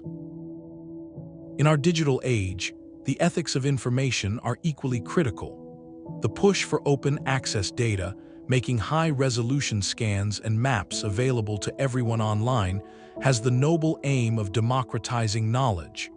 It allows a student in another hemisphere to study an ancient grid they may never visit. However, this openness can have unintended consequences. Precise coordinates and detailed models can, if not carefully guarded, provide a literal roadmap for looters seeking to raid unprotected sites. Furthermore, some knowledge is considered sacred or restricted by the communities connected to a site, not meant for broad public dissemination. Responsible practice now involves creating tiered access, where general information is shared widely, but sensitive locational or ceremonial data is protected, shared only with legitimate researchers and under the guidance of cultural authorities. Perhaps the most insidious risk is the misuse of these grids to serve modern political narratives. A perfectly straight Roman road can be cited as evidence of a superior, civilizing force, while the intricate harmony of an indigenous grid might be ignored or downplayed. History is often weaponized, and geometric patterns on the land are tempting symbols to claim. Ethical study requires us to constantly question our own biases, to present these achievements not as a hierarchy of civilizations, but as a diverse tapestry of human ingenuity responding to unique environmental and social challenges. It means acknowledging that the Roman grid was a tool of control as much as order, and that the Inca system was an expression of spiritual cosmology as much as engineering. So how do we honor the ancient surveyor's ingenuity while fully respecting the living culture from which it sprang? The answer lies in moving from a mindset of discovery to one of stewardship. It means listening as much as measuring, protecting as much as publishing, and remembering that these lines connect us not just to a technical past, but to the enduring human spirit that sought, and still seeks, to find its place in a vast and ordered world. The true lesson of these ancient grids lies not in any single tool, but in a complete and interconnected system of thought. Every perfect line began with the most reliable baseline available, whether it was the path of a star, the flow of a river, or the unwavering pull of a plumb bob. This foundational step, the establishment of a fixed and trusted reference, was non-negotiable. From that anchor, everything else could be built. It is a principle that transcends surveying, reminding us that any complex endeavor, from writing code to structuring a society, requires an immutable point of truth from which to orient all subsequent decisions. The tools themselves were marvels of elegant simplicity. The knotted rope, the water-filled trench, these were not complex machines. Their power came from a profound understanding of basic physics and geometry, applied with meticulous consistency.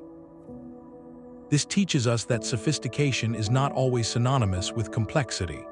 Often, the most reliable and scalable solutions are those that leverage fundamental principles in the most direct way possible, where the intelligence resides in the method, not just in the mechanism. Perhaps the most striking synthesis from comparative studies is the seamless integration of science and spirituality. For the Roman surveyor, aligning a road to the cardinal directions was a practical act for travel and trade. For the Inca priest, aligning a line to a mountain peak was a sacred act connecting the community to the ancestors. Yet both were using the same geometric language to achieve order, one that served the body and the spirit of their people simultaneously. This unity of purpose suggests that our modern compartmentalization of the practical and the meaningful might be a limitation. The greatest human projects often thrive when they serve multiple layers of need, weaving together survival, community, and a sense of cosmic belonging into a single, durable fabric. Furthermore, these cultures were not rigidly dogmatic in their application of geometry. They displayed remarkable adaptive strategy. The grid was a framework, not a cage. When faced with a mountain, they terraced it. When met with a river, they triangulated across it. They understood that the ideal plan must breathe with the realities of the land, bending without breaking. This flexibility within a structured system is in resilience, showing that true order is not brittle perfection, but a dynamic balance between principle and pragmatism. These principles emerge independently across deserts, jungles, and continents because they answer to universal human challenges. They reveal a shared drive to transform the chaotic and unknown into the measured and manageable, to create legible worlds from wilderness. This impulse is as relevant today as it was 4,000 years ago. When we organize digital information into structured databases, we are creating virtual grids. When we plan eco-cities with integrated water and energy systems, we are applying that ancient holistic vision. The modern challenge of managing complex networks, whether in logistics, ecology, or data, can find inspiration in this old wisdom, where every line served a purpose within a greater, interconnected whole. The persistence of these grids across speaks to a profound human capacity for long-term thinking and collaboration. A single surveyor could not lay out a grid spanning a province. It required a shared language of measurement, a trained corps of technicians, a legal framework to uphold it, and a cultural commitment to maintain it for generations. This was a compact across time, a promise that the order created today would nourish those who came long after. So, we return to that initial, haunting mystery of the perfect line across the desert. Its significance is now clearer. It was not a magic trick or a lost super technology. It was the physical signature of a sophisticated, systems-level intelligence. It was the result of watching the sky with patience, of crafting tools with deep understanding, of holding mathematics in the mind and the hand, and of weaving all of it into the very story a culture told about itself and its place in the cosmos. The line endures because it was never just a line. It was a covenant with the future, drawn in stone and starlight, a testament to the enduring human need to find our place, to measure our world, and in doing so, to leave a mark of order that whispers across the ages. That legacy of the grid is a silent conversation between the human mind and the material world. From the celestial alignments that guided the first baseline to the stone markers that endured for, this story reveals a profound legacy of precision, creativity, and interconnected thought. We have journeyed together through the tools, the mathematics, and the deep cultural contexts that enabled perfect grids to span miles of rugged terrain. We have seen how the plumb line and the knotted rope were not just instruments, but extensions of a geometric intuition. We have uncovered not just how it was done, but why it mattered so intensely for practical survival, for expressions of power, and for a heartfelt yearning to align human life with cosmic harmony. These lines were prayers, contracts, and manifestos, all etched into the earth with stunning accuracy. Reflecting on these achievements, we are left with more than historical facts. We inherit a mindset. The ancient surveyor's greatest skill was a masterful balance, the ability to hold an ideal geometric form in the mind while adapting its execution to the stubborn realities of river, rock, and slope. This lesson in adaptability, paired with patient, profound observation of the natural world, is a timeless toolkit. As we face our own complex challenges, from designing sustainable cities to stewarding our global environment, we can apply that same ingenious spirit, blending visionary principles with pragmatic, on-the-ground solutions. So I encourage you to step outside and look anew at the landscape around you. The straight road, the property line, the pattern of fields seen from an airplane window, these may be echoes of a much older order. See if you can spot the hidden geometries of history in your own world. Perhaps you have visited a place where ancient lines are still visible, or you have a thought on how these old systems inform our future. Share your discoveries and reflections in the comments below. I would love to hear them. If this deep dive into the mysteries of the past, into how humanity learned to measure its world, resonated with you, consider subscribing for more journeys into history's great enigmas. Thank you for joining this investigation into how ancient surveyors mastered the art of the grid. It stands as a lasting testament to human brilliance, a quiet line drawn across time that continues to inspire our wonder and guide